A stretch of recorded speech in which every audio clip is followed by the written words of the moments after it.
Today's video is brought to you in part by Ridiculous Top 10s. Do you like ridiculous things? Do you like supporting YouTube channels? Do you have 90 seconds to spare? If you answered yes to any of these questions, check out youtube.com/at Ridiculous Top 10s.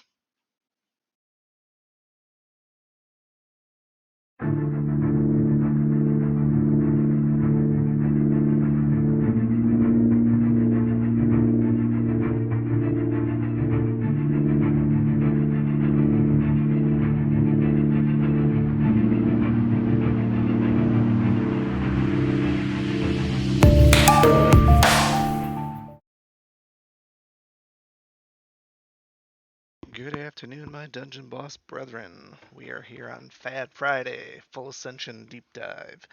We're going to take a look today at Black Diamond. She's a fast, light rogue. See how she stacks up against what my current roster looks like. On paper, she's got some really good numbers for being a bronze hero. Mostly for me, that is because she is fully ascended in 6 stars.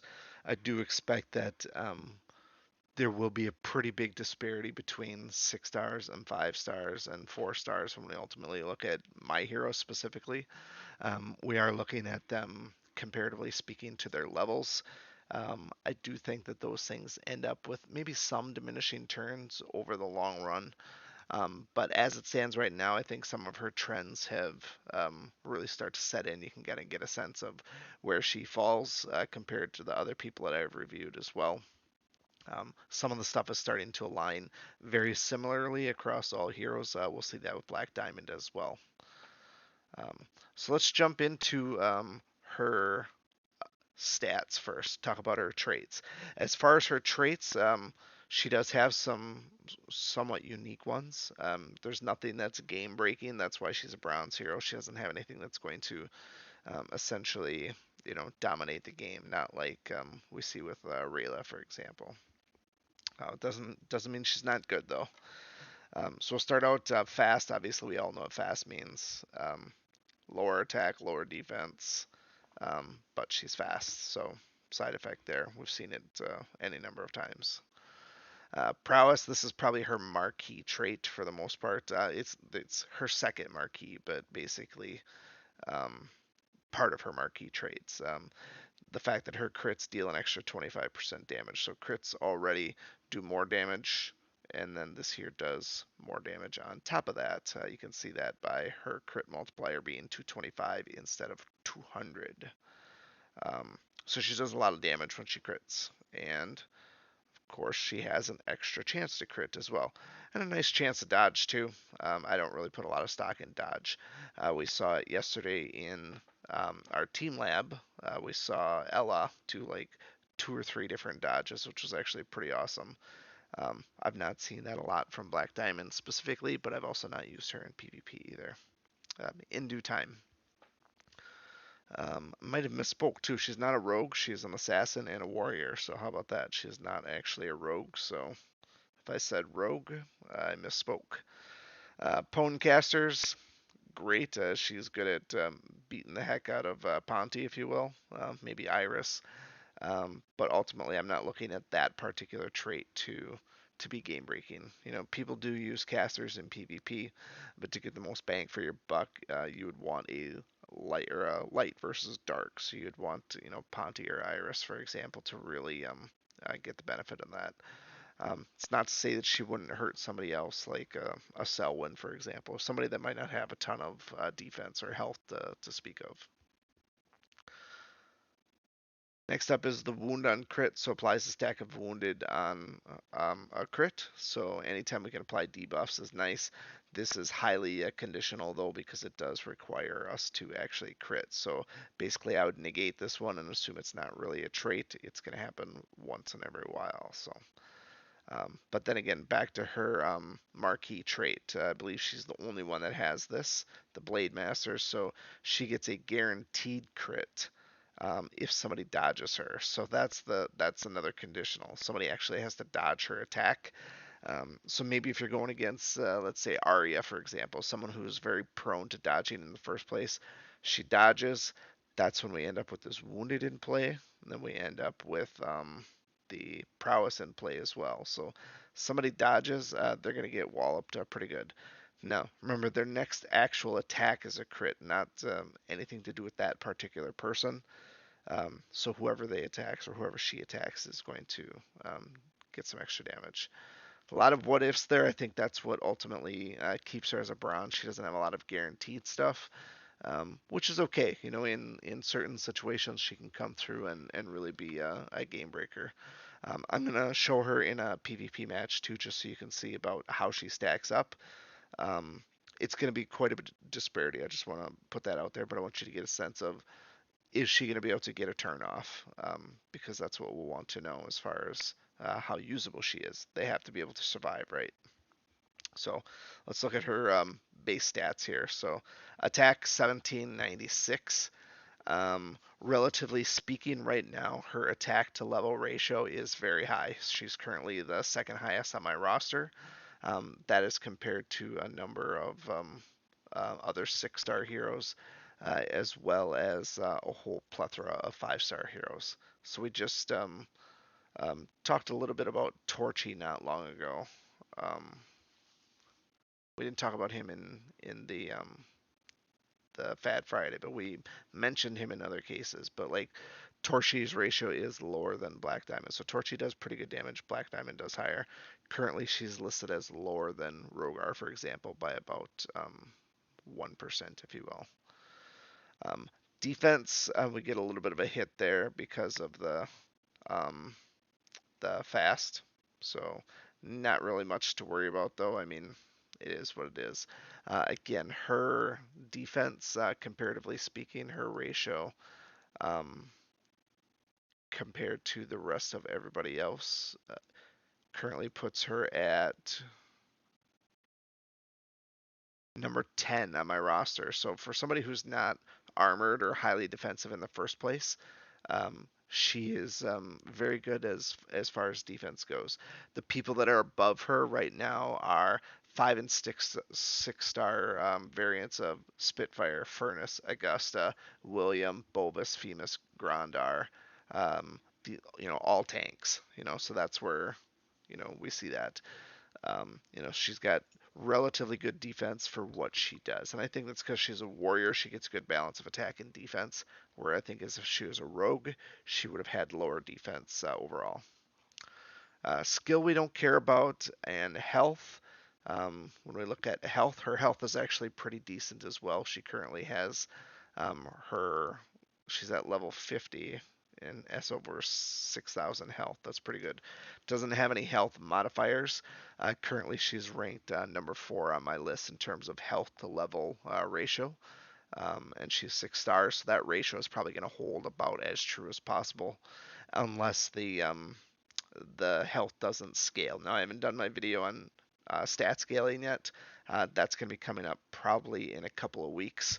Once I finish up my storylines, we'll do a video on how the values actually scale so that when you look at somebody who's currently like level 30, what can you expect from them when they actually do hit the level of the rest of your heroes, or when they hit max level, so you can start planning out who you want to pour in XP to. But overall, she fares very well right now, all things considered. And we will see this stat here trend up mostly with star levels as well. The star level at this point, gives that 100% bonus, where a 5-star hero is only 60%, I think. Maybe it's 80%, I can't remember. Look at Rayla, for example. 60% for a 5-star. So there's a massive, massive difference between a 5-star and a 6-star hero. So you want to get 6 stars any way that you can. All right, looking into her abilities then. So her abilities, she's trending very, very similar to everybody else as far as her basic attack. Her basic attack for her is 899, 898. This is exactly half of her attack rating. So far, basically nobody has had over 50% of their attack rating as their basic attack, which leads me to believe that the basic attack is mostly capped at that. I have not seen anybody that has a really, really, really high basic attack, but I don't have all my numbers in yet either. So, But if that does happen to trend upward at all, that'll be nice. But it's currently exactly at 50% of attack rating. Um, Blade Storm, her first ability and one that she always gets to use. 880 base hits everybody. So while it says it's 880, it's actually technically about 3000, which is good. But this is just under 1-to-1 with her swing, so it's just under a basic attack. So obviously this skill scales better the more and more opponents you have. Using this as single target damage is meaningless. So if you get to a point where this recharges and that's all you have, I would just use a basic attack versus this. Um, Unless you want the wounded is great, but you know, I wouldn't rely on it. Probably her best ability is her second ability, Heroic Charge, melee attack for 2245. That has her stereotypical 2.5 attack. This one here is essentially exactly 2.5 times her basic attack. Pretty sure that's what it is. Yep, it's 2.5 times her basic attack. So we've seen that pretty commonly from a lot of the high single target damages from a lot of people. 2.5 seems to be about the norm. Again, we'll see if this one scales differently long term. But in addition to that, one of the things that's probably best about this particular skill, it's a high single target damage, yes, but it also gives you that inspired stack too. So 2 stacks of inspired buff the rest of your team a little bit if you get it off. Downside to this though, energy cost is 5. You're not getting this off relatively soon. So without some sort of energy proc, in most PvP matches, you're going to be dead before this comes up. So a good PvE skill, but just isn't going to happen in PvP. Sorry. Then lastly for her abilities is the Assassinate skill. We all know how good Assassinate is because Masudo has used it. She's the other one that shares it. Again, it's a modest single target damage. Nothing in comparison um, to her Heroic Charge. So it's only just slightly better at 1500. Um, so in this case here, it's call it roughly 1.5 times her, um, or about almost two times her um, basic attack. So it's pretty reasonable. But as we know with Assassinate, if it kills somebody, you get another freebie attack. So has the ability to do quite a bit. However, again, this is another one of those ones where it is high energy cost. So um, basically, once these come up, they both come up on the same turn. You can see 5 turns for both. I would be using Heroic Charge every single time because it does more damage and it buffs the team. But if she sticks around long term, Assassinate's always great. Um, Once you get to higher levels, it's not really possible to kill more than one person. So you kill one and get a pot shot on someone else, unless you've been AoEing the heck out of them to begin with. So, um, but overall, very useful skills. One AoE and 2 decent single target damages. So. Um, Again, for a bronze hero, that isn't too bad at all. As I get more and more heroes up to 6-star, I do expect her to scale back a little bit being bronze. I expect a 6-star gold and legendary hero to outclass her in damage and defense and health. But we are going to be a ways off of that until we can start getting 6 stars on some of those, you know, much higher tier heroes. Um, but what I wanted to show then is her getting her attack off. She's a level 50. We're going to do a raid here against a level 60 Darius. So all things considered, in this match here, Darius, in most cases, I would be inclined to think that a dark against light Darius is probably going to one-shot Black Diamond. That's what we want to actually see.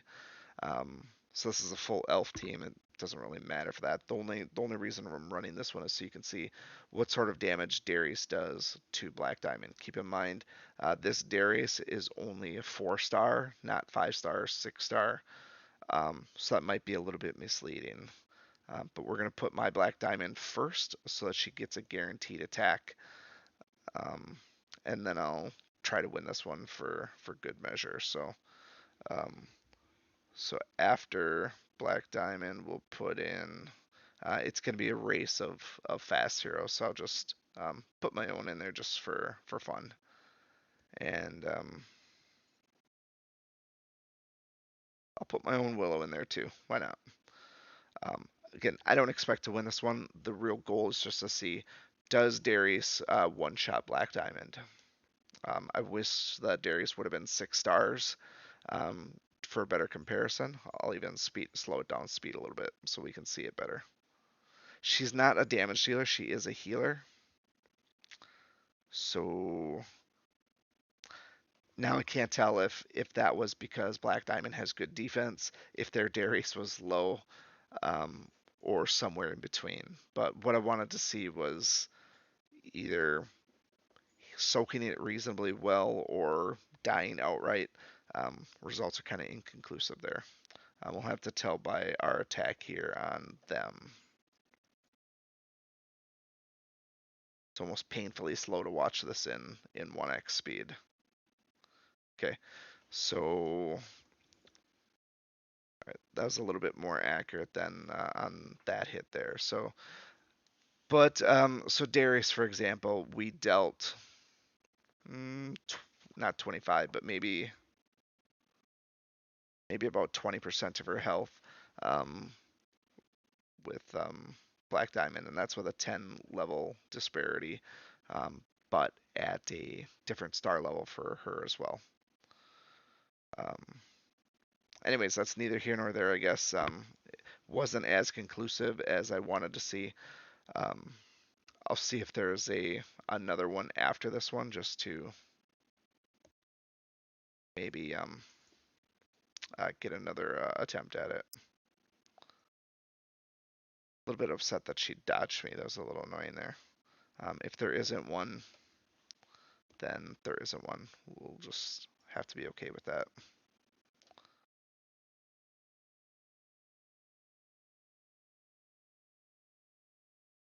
I know I could have retreated, but I got a winning streak going, so I'm gonna keep it.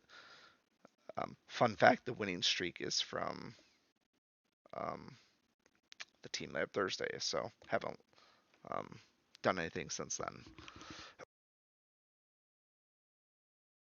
Okay, let's just see if there is another Darius out there. Not thinking that there is.